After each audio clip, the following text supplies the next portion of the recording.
बोलिए आनंद कंद भगवान की जय। तो जब राजा मुचकुंद के ऊपर अनुग्रह कर दिए, कृपा किए, तो मथुरा लौट आते। तो मारा काल यवन अकेला गया था, काल यवन अकेले ही इनके पीछे लगा था। तो सेना उसकी बराबर यहाँ मथुरा में काम कर रही थी, लड़ाई जारी थी। भगवान ने कहा उस मलक्ष को तो मार दिया, अब बची खुची सेना के लिए भी इंतजाम करना पड़ेगा। क्षण मात्र में ही सारी सेना का संहार कर दिया। पर जितना धन दौलत सब था उनकी सेना के साथ में, सब कुछ वहां से उठवा के मथुरा में रखवा दिया।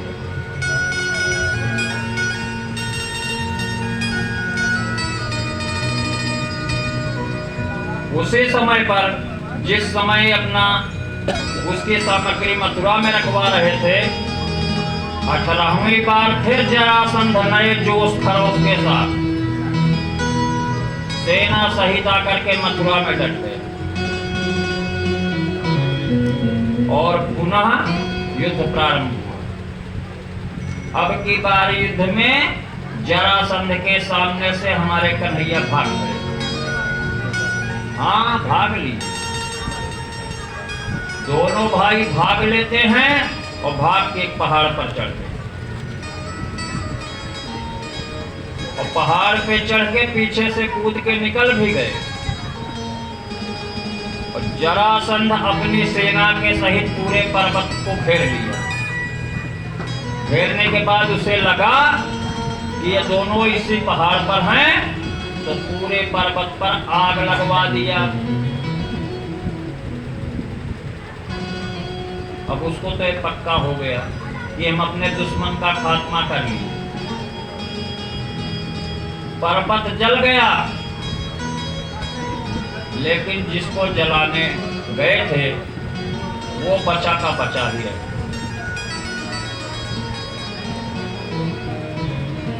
सुखदेव जी ने राजा परीक्षित जी से कहा कि हे राजन, 9वें स्कंध में हम आपको बता चुके हैं, आनर्त देश के राजा थे श्रीमान रैवत जी। रैवत जी की एक कन्या थी रेवती, और सतयुग में थी।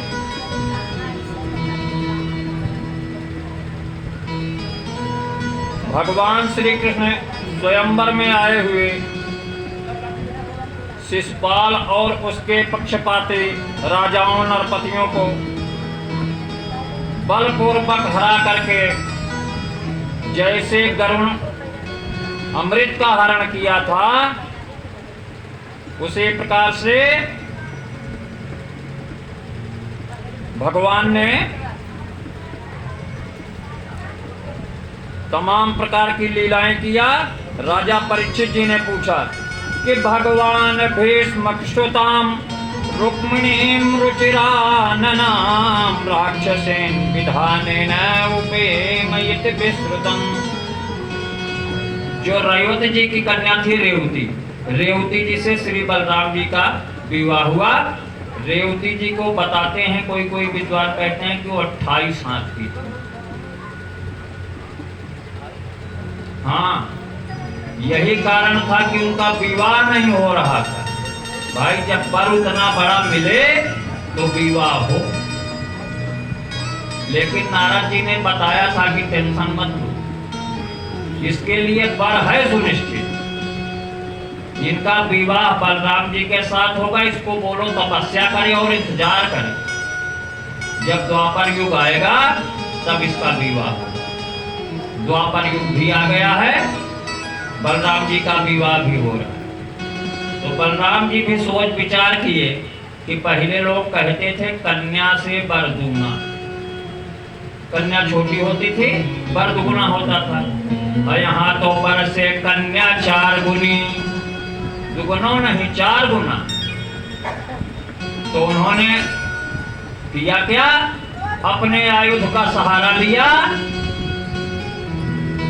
बोले जो 28 हाथ का शरीर लेके घूम रही हो, 7-7 हाथ एक एक युग के, 3 जुग के कई साथ खींच के नीचे कर दिया, हल से खींचा, मूसल की चोट दिया, रेवती जी सीधे 7 हाथ के। कई 7 हाथ के हमारे बलराम जी भी थे, दोनों का विवाह हो गया।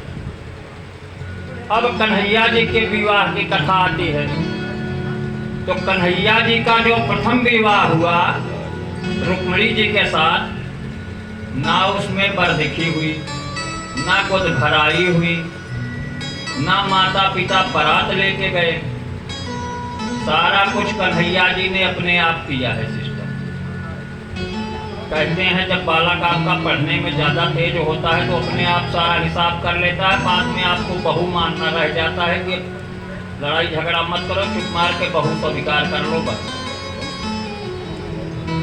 विदर्भ देश के राजा थे भीष्मक, उनके 5 पुत्र थे, एक अत्यंत सुंदरी कन्या थी।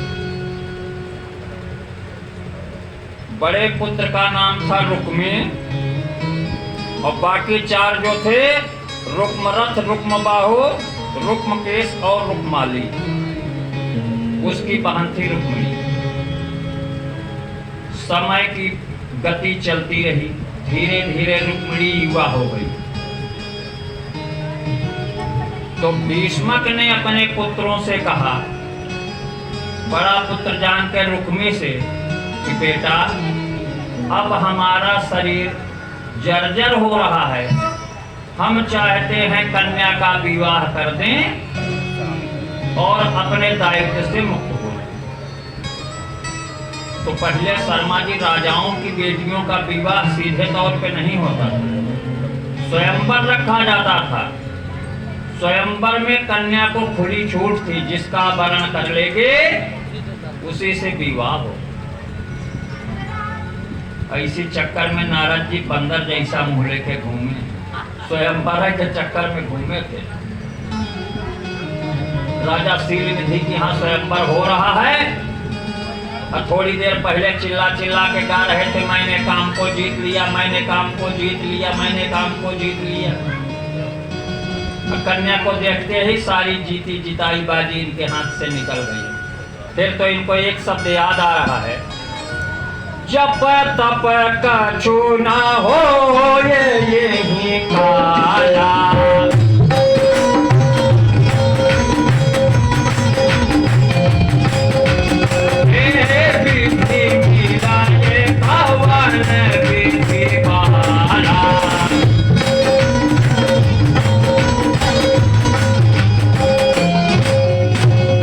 अपने मन में विचार कर रहे हैं कि अब त्याग तपस्या यह सब तो हमसे हो नहीं पाएगी, जब से इस कन्या की हस्तरेखा देख लिया हमने। क्योंकि उसके हाथ में रेखा थी कि जो इसका पति होगा वो अजर अमर और त्रिलोक का राजा होगा, त्रिलोक विजयी होगा। अब नारद जी तो संत थे, उनको त्रिलोक के राजा होने से क्या मतलब था, लेकिन भगवान की लीलाएं अनंत हैं। भगवान ने लीला कर दी और जो सबसे घूम घूम के बताए नहीं होते कि मैंने काम पर विजय प्राप्त कर ली, तो नारद जी का मामला एकदम शांत पड़ा रहे। अब उन्होंने अपनी शकल तो देख लिया कि इतनी बड़ी बड़ी जटाएं बांधे हैं, यह स्वरूप देख करके कन्या हमारा वरण तो कतई नहीं करेगी। तो सोचे किसका स्वरूप लें, ब्रह्मा जी का ले लेते हैं। तो बोले नहीं नहीं, 4 मुंह देख के तो वैसे भी कन्या भड़क सकती है। फिर किसका ले लें, महादेव का ले लें। ना ना, ये तो पंचानन है, छोड़ो इनको। फिर बचा कौन? बोले बचे श्री हरि विष्णु, युवा हैं, सुंदर हैं, वेश भी सुंदर है, वस्त्र भी सुंदर है, बुद्धि ज्ञान सब कुछ ठीक। तो बोले लेने है तो श्री हरि का वेश ले लिया जाए। विचार कर ही रहे थे, इतनी देर में श्री हरि प्रकट भी हो जाते हैं। भगवान का काम है लीला करना। तत्काल जैसे ही आए, बोले नारद क्या चाहिए, क्यों विचार कर रहे हो? तो नारद जी बताए नहीं, खाली एक शब्द बोले, प्रभु अपना मुंह हमको थोड़ी देर के लिए दे दो, शरीर दे दो, आकृति दे दो। बोले क्या करोगे? बोला कुछ काम। अरे बोले कमुआ बता देते तो हमको देने में भी आसानी होती, आपको लेने में। नारद जी ने कहा महाराज ज्यादा 3-5 मत करिए, हम आपके भक्त हैं, अगर देना चाहो तो दे दो। रामचरितमानस में लिखा बाबा तुलसीदास ने, जही विधि हो ही नाथ हित मोरा,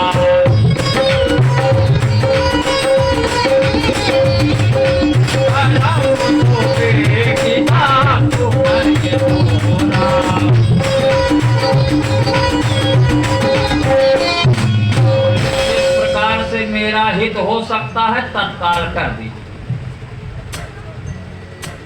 तो भगवान ने जो करना था फिर उनको दे दिया बंदर का। आज यहां भी स्वयंवर मच रहा है। राजा भीष्मक ने कहा रुक्मी ने स्वयंवर का आयोजन कर। अभी आयोजन हो रहा है, आयोजन चालू नहीं हुआ, सिर्फ वार्तालाप हो रही है। और जब रुक्मिणी ने सुना कि हमारे विवाह की तैयारी हो रही है, तो रुक्मी की जो इच्छा थी वो किसी और राजा से विवाह करने की थी। उसकी मित्रता थी शिशुपाल से, और शिशुपाल और दंतवक्र ही 2 वीर ऐसे थे द्वापर युग में जिनको मारने के लिए भगवान ने अपना अवतार का असली कारण, अपना अवतार धारण किया है। असली कारण यही थे, शिशुपाल और दंतवक्र। और शिशुपाल कोई और नहीं थे, उनके बुआ के लड़के थे। जब पैदा हुए तो 3 आंखों के साथ पैदा हुए। दुनिया की 2 आंखें होती, उनकी 1 आंख माथे पर भी। ज्योतिषियों ने गणना किया और बोले आप सबके गले से बालक को लगाइए, जिसके गले लगते ही इस बालक की तीसरी आंख गायब हो जाएगी, समझ लेना इसकी मृत्यु का कारक वही आदमी बने।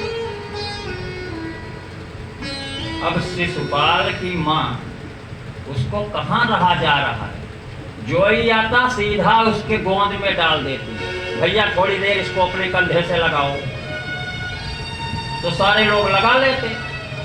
लगा के पीछे जाके झांकती थी कि आंख है कि गायब है, लेकिन आंख बची है। करते कराते जब कन्हैया के पास पहुंचे तो कन्हैया रास्ता काट रहे थे कि कहीं हमारा और इनका सामना ना हो, लेकिन घेर के कन्हैया को पकड़ती हैं, बच्चे को गोद में ले। बोले क्यों? अरे बोला ले लो थोड़ी देर के लिए। ले लिया। बोले इसको कंधे से लगाओ। भगवान तो सब समझ रहे हैं। बोले आओ लगा देते, जो देखना है देख लेना। जैसे ही कंधे से लगाया, शिशुपाल की तीसरी आंख को उनकी मां ने गायब पाया। और जैसे ही आंख उसकी गायब होती है, उनकी मां ने अपना आंचल फैला दिया कन्हैया के सामने। बोले कृष्ण तू आज मुझे एक वचन दे बेटा। बोले मांगिए। बोले तू किसी भी हालत में हमारे पुत्र की हत्या नहीं करेगा अपने हाथ। बोले किसी भी हालात में अपने हाथों से मेरे पुत्र की हत्या नहीं करेगा। कन्हैया ने कहा कब तक? बोले मतलब? बोले कब तक हत्या नहीं करूंगा। अरे बोले कोई गलती कर दे तो मारना मत। बोले इनकी हम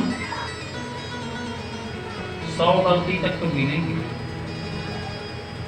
उसके बाद इनका हम देख लेंगे सिस्टम।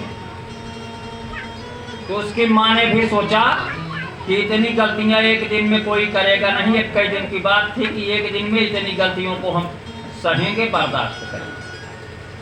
आज उन्हीं शिशुपाल के साथ, शिशुपाल और रुक्मी दोनों अच्छे मित्र हैं, रुक्मी ने कहा था, शिशुपाल को आश्वासन भी दिया था कि हम अपनी बहन का विवाह तुमसे करेंगे। तैयारी हो रही है। और जब रुक्मिणी ने सुना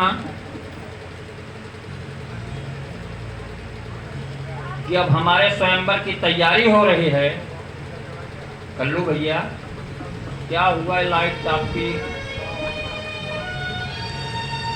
तो उन्होंने, शर्मा जी, रुक्मिणी जी ने क्या किया कि एक राजा की कन्या थी, विरोध कर नहीं सकती थी, संस्कारवान लड़की थी, संस्कारित कन्या थी। उसने एक ब्राह्मण को बुलाया और ब्राह्मण को बुला करके कहा कि ब्राह्मण देवता, बोले हाँ, बोले आपको मेरा एक संदेशा लेकर के द्वारिका नगरी तक जाना है, द्वारिकापुरी जाना है। बोले फिर? बोले यही चिट्ठी आनंद कंद कृष्ण जी को पहुंचा देना, लेकिन एक काम करना। बोले क्या? बोले इस चिट्ठी का जवाब हाथ के हाथ लेके आना। तो बोले चिट्ठी में लिखा क्या है? बोले वो आपको बताने की जरूरत नहीं है, चिट्ठी ले जाओ, खाली बता देना कि किसी ने चिट्ठी भेजी है और इसका जवाब आप तत्काल दे दीजिए। ब्राह्मण देवता चले तो पहले वर खोजने के लिए नाई और ब्राह्मण ही जाया करते, लेकिन आज वर को सूचना देने के लिए ब्राह्मण का इस्तेमाल किया जा रहा है। ब्राह्मण देवता धीरे धीरे करके पहुंच गए। कन्हैया जी को संदेशा दिया गया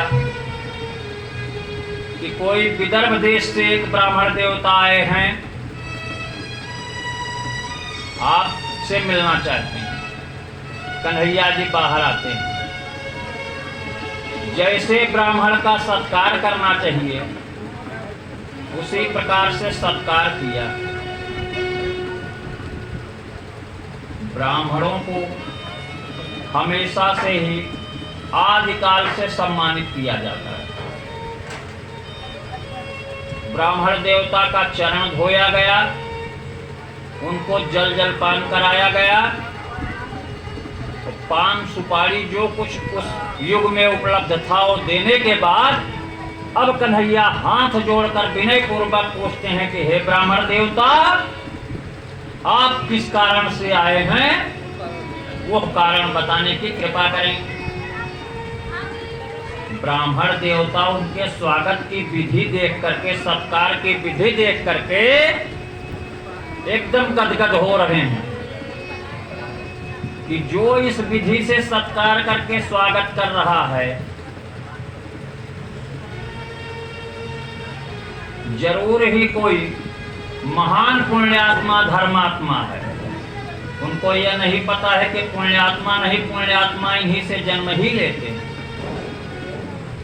ब्राह्मण देवता ने एक चिट्ठी निकाला, बोले महाराज ये चिट्ठी है। तो बोले काहे की चिट्ठी है? ब्रह्मभोज की चिट्ठी है, पूरे गांव में निमंत्रण देना है। बोले वो सब हमें नहीं पता, आप चिट्ठी ले लीजिए और चिट्ठी के साथ में जिसने चिट्ठी भेजी है उसने कहा है कि इसका जवाब भी हाथ के हाथ लेके आइए। कन्हैया जी ने सोचा कि चिट्ठी भेज दिया किसी ने, ये महाराज जी भेजने वाले का भी नाम नहीं बता रहे हैं, ना कोई आने का प्रयोजन और बता रहे हैं।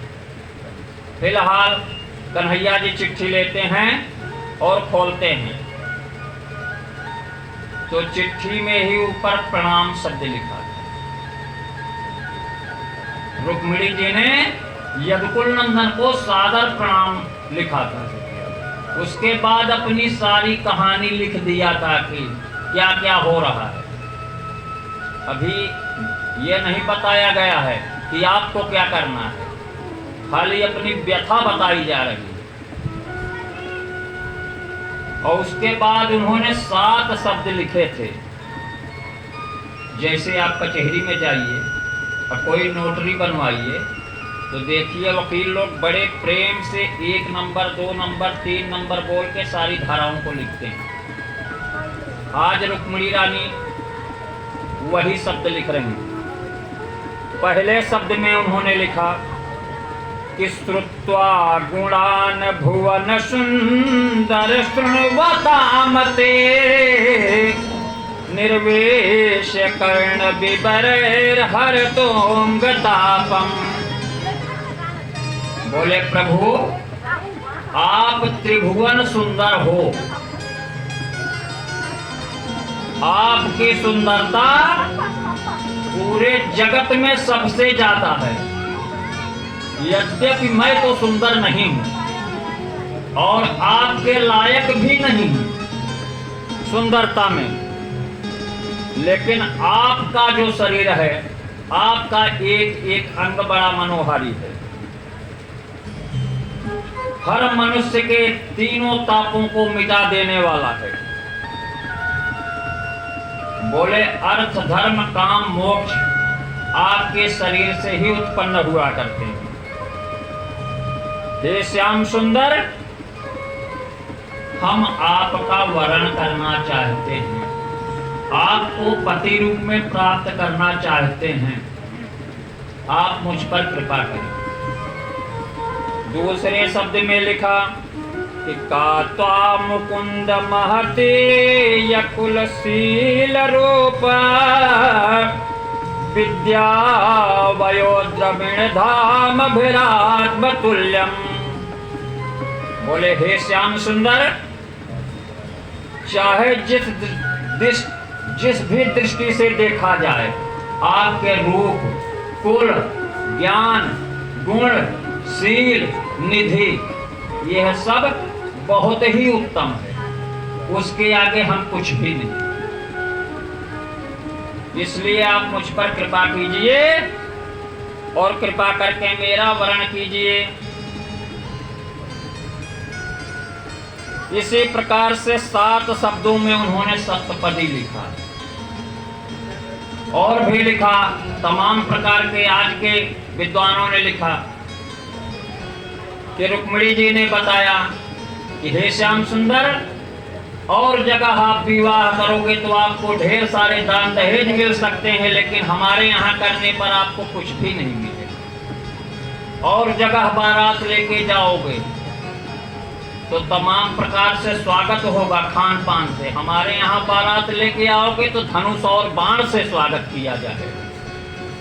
कन्हैया जी अपने मन में सोचे कि इतनी बड़ाई लेके बैठी हो तो हम ही को फंसाने के लिए हो, काहे को किसी दूसरे के पास चिट्ठी नहीं भेज दिया।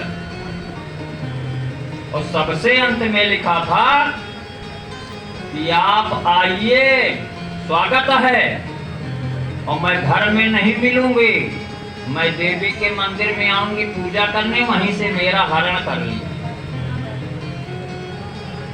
कन्हैया जी अपने मन में सोचे लड़की तो बहुत तेज तर्राक है, ये अपने आप भागने के लिए तैयार है, संदेशा भी भेज रही है। ब्राह्मण देवता ने कहा महाराज अगर चिट्ठी पढ़ भवा तो हमें जवाब दा, हम चली। बोले महाराज अब आप चलोगे?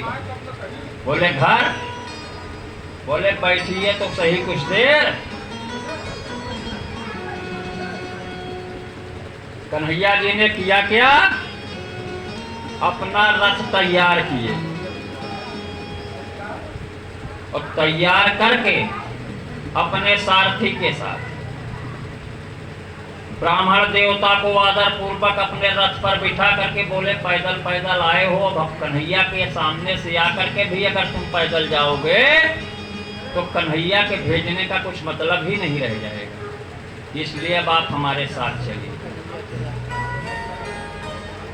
आज ब्राह्मण को बैठाए हैं, एक बार और ब्राह्मण को बैठाए थे तो कई बार कान पकड़ के उठे बैठे थे। एक बार लक्ष्मी ने कहा कि भगवान, बोले हाँ, बोले एक आध दिन किसी ब्राह्मण को खिला देते, हमेशा दूसरों के यहाँ भोग लगाने पहुंच जाते हो, खिलाते नहीं। बोले अभी भूल गई थी, कुछ दिन पहले अगस्त मुनि को निमंत्रित किया था, एक ब्राह्मण खिलाया था, दूसरा खिलाने की नौबत तब से आई नहीं थी, पूरा राशन खा गए थे, अब क्या सोच रही हो? बोले अब की बार उनको खिलाना है मत। तो कन्हैया थोड़ी देर तक अपना सिर खुजलाए, श्री हरि बोले एक ब्राह्मण हमारे निगाह में और भी। बोले कौन? बोले दुर्वासा। मतलब उनके निगाह में ऐसी ऐसी उनकी लिस्ट में लोग थे कि जिनसे लक्ष्मी का घमंड पूरा उतारा जा सकता। तो लक्ष्मी ने कहा चलिए उनको लाया जाए। एकादशी का दिन है, दोनों रथ लेकर पहुंच गए द्वारिका से वहां तक। दुर्वासा जी कहाँ हैं? उत्तर प्रदेश में सीतापुर नामक जनपद में नैमिषारण्य नामक जगह पर, हाँ नैमिषार में वहां पहुंचे। प्रणाम आशीर्वाद हुआ तो दुर्वासा जी ने कहा मान्यवर आप लोग यहाँ आने का कष्ट कैसे किए? बोले कष्ट ज्यादा नहीं किया, हमने थोड़े किया है। हम चाहते हैं कि किसी ब्राह्मण को खिलाया जाए, भोजन करवाएं, तो आपसे बढ़िया ब्राह्मण हमको कौन मिलेगा महाराज, चल के हमारे यहाँ भोजन करें। बोले उतरो रथ से नीचे आओ। नीचे आए, बोले फल फूल खा के आज की रात बिताओ, आज तो एकादशी है, अन्न तो यहाँ मिलना नहीं है, कल द्वादशी है। आपके रथ में द्रुतगामी घोड़े लगे हैं जो एक ही दिन में यहाँ से वहां तक पहुंचा देंगे। भाई यूपी से बंबई तक ट्रेन भी जाती है तो 24, 26, 28 घंटा लेती है, और एक दिन में घोड़े लेके जा रहे हैं तो इसका मतलब है कि आज की ट्रेन से कहीं ज्यादा गति थी। कन्हैया जी ने पूछा क्या करना है? तो लक्ष्मी जी ने कहा करना क्या है, ब्राह्मण देवता है, पैदल पैदल आएंगे, आपको अच्छा लगेगा, चलो लेके चले जाते। जब यूपी तक तो पूरा रथ चला है, तीनों जन ऊपर रहे, और जैसे ही एमपी की सीमा में रथ आया मध्य प्रदेश के, भगवान ने कहा कि रथ की गति बढ़ाएं थोड़ा सा। तब तक दुर्वासा मुनि बोले रथ की गति रोको जरा सा। रुक गया। बोले आप लोग क्षत्रिय हो ना? बोले हाँ। बोले तुम्हारी हिम्मत कैसे हुई मेरे बगल में बैठकर रथ हाँकने की? नीचे उतरो, पैदल पैदल चलो। भगवान ने इशारा किया, लो अब खिलाओ ब्राह्मण। अब यहाँ से द्वारिका तक पैदल ही चलना होगा। पूरे मध्य प्रदेश में लक्ष्मी अपने पैरों से पैदल चली है नारायण के साथ। वहां जमीनें सबके पास ज्यादा हैं, अत्यधिक जमीनें। और जब गुजरात की सीमा में एमपी के बाद पहुंचे हैं तो दुर्वासा को पता नहीं क्या समझ में। बोले सुनो, रुको जरा सा। हमारा बोले रथ के घोड़े को खोल। बोले फिर बोले दोनों जन पट्टा पहन लो और रथ को आप खींचो और हम रथ हाँकेंगे जहां सारथी बैठता है। और चाबुक लेके बैठ गए। तो पत्नी हमेशा दाहिने रहती है, तो दाहिनी तरफ लक्ष्मी जी, बाईं तरफ नारायण। हाँकना शुरू किए दाहिने हाथ से दाहिनी तरफ। अंत तो गत्वा ये हुआ कि लक्ष्मी जी पैर तोड़ के वहीं गुजरात में बैठ गई। बोली जाओ ब्राह्मण देवता, मैं आज से श्राप देती हूँ कि ब्राह्मण श्रीहीन रहेंगे, मैं यहाँ से कहीं नहीं जाऊंगा। गुजरात में आज भी लोग धनी, लक्ष्मी वहां अपरंपार रूप से विराजती। तो आज वही हो रहा है कि एक ब्राह्मण को एक बार ले गए थे, आज कन्हैया दूसरे ब्राह्मण को लेके जा रहे हैं। रथ चला और पहुंच गए। अब पहुंच के राज्य के बाहर ब्राह्मण देवता को उतार दिया। बोले महाराज थोड़ी दूर पैदल भी चल लो, नहीं तो पैर में आपके जंग लग जाएगा, और जा करके बता दो रुक्मिणी जी को कि हम आ गए हैं। ब्राह्मण देवता गए, हाथ जोड़ के खड़े हो गए। रुक्मिणी ने सोचा काम गड़बड़ हो गया। बोले महाराज क्या हुआ? तो धीरे से ब्राह्मण देवता बोले आए हैं। कहाँ हैं? बोले जहां आपने बताया था, देवी जी के मंदिर के पीछे। और उधर स्वयंवर की पूरी तैयारी है, बारात लेकर के शिषपाल महाराज भी डेरा डाले हैं। तमाम प्रकार के राजा महाराजाओं के साथ बारात आ चुकी है। रुक्मिणी जी अपने सखियों के साथ में निकलती हैं देवी पूजन करने के लिए। पहुंची और देवी जी का पूजन किया, और जैसे ही परिक्रमा करने के लिए एक परिक्रमा किया, तब तक हाथ बढ़ाया, कन्हैया जी रथ पर से खींच। आज वो स्थिति हो रही है विवाहों में। आप देखिए जो आधुनिक युग के विवाह हो रहे हैं, एक गोलाकार मंडप बनाया जाता है, लड़का वहीं खड़ा रहता है, गोल गोल नाचते रहता है, और जैसे ही कन्या सीढ़ी से आती है, बर हाथ पकड़ करके खींच लेता है। तो हरण करके लाए थे तो खींच रहे थे, ये लोग किस खुशी में यहाँ खींच रहे हैं? इनके तो माता पिता की सहमति से विवाह हो रहा है। अब कन्हैया जी जब उनको बैठा पाए तो सारथी से बोले चलो, और जब चले रथ की टाप सुनाई पड़ी तो जितने सैनिक लगाए गए थे मंदिर के आसपास में, सारे लोगों की तंद्रा भंग होती है। बोले ले गया। अब तो सैनिक भी पीछे पीछे, भयंकर युद्ध शुरू, और संहार हो रहा है सबका, सेनाओं का।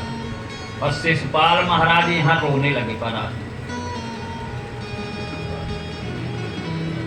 शिषपाल के आंखों से आंसू बंद नहीं हो रहे हैं। तो और राजाओं ने कहा शिषपाल रो क्यों रहे हो? अरे बोले हम अब का मुंह दिखाएंगे, घर जाएंगे तो क्या बताएंगे कि हमारी आंखों के सामने ही पत्नी हमारी कोई और ले गया। इससे बड़ा अपमान हमारा क्या होगा? और राजाओं ने कहा चुप, हम लोग यहाँ दाल भात खा करके सोने नहीं आए हैं, जम के लड़ाई करेंगे, अकेले आया है मार गिराएंगे। सारे लोग पकड़ने के लिए पकड़ो पकड़ो करके दौड़ रहे हैं, लेकिन हमारे कन्हैया किसी के पकड़ में नहीं आ रहे। रथ चल रहा है, इधर पांचों भाई ये भी लड़ाई के लिए तैयार, भीष्मक जी के सुपुत्र लोग।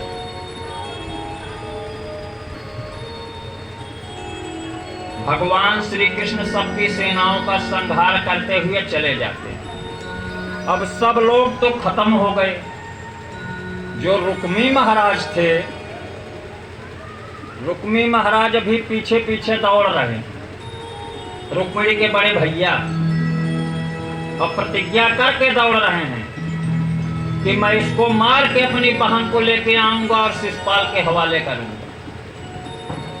अब यहां तो ये हाल हुआ। और थोड़ी देर के बाद बलराम जी वहां पता किए कि कन्हैया कहाँ गया, तो बोले पता नहीं, एक पंडित जी आए थे, उन्हीं के साथ रथ लेकर कहीं गए। उन्होंने अपनी योग माया से देखा तो अपना हल और मूसल उठाए, एक रथ लेके वो भी निकल पड़े। अब जब दोनों भाई हो गए तो अब कन्हैया का टेंशन थोड़ा सा कम हो गया, क्योंकि अब विपक्षियों को पकड़ने के लिए दूर नहीं जाना, खाली हल लगाया जाता था, खींच लिया जाता था। एक हाथ से हल से खींचा करते थे, दूसरे हाथ से कूट दिया करते। रुक्मी पीछे पीछे आ रहा है। अंततः कृष्ण ने उसको पकड़ लिया और उसका वध करना चाहते थे। बलराम जी ने रोक दिया, कहाँ गलती कर रहे हो? बोले इसको मार दें, कहानी खत्म। बोले कहानी खत्म मत करना। बोले क्यों? अरे बोले अभी ये कन्या चलेगी, इसके साथ तुम्हारा विधि विधान से विवाह करवाएंगे, तो जो पानी ग्रहण वाला पानी है वो कौन छोड़ेगा जब मार दोगे तो? यह रहेगा बचा खुचा, यही कन्या का भाई छोड़ रहा है, जो छोड़ता है वो रस्म निभाएगा, इसलिए इसको छोड़ो। उसको बांध लिया, बांध के ले जाते हैं, वहां पर विधि विधान से रुक्मिणी और कन्हैया का विवाह होता है। इसके बाद आगे की कथा आती है प्रद्युम्न जी के जन्म की और संबरासुर के वध की। बोलिए आनंद कंद भगवान के।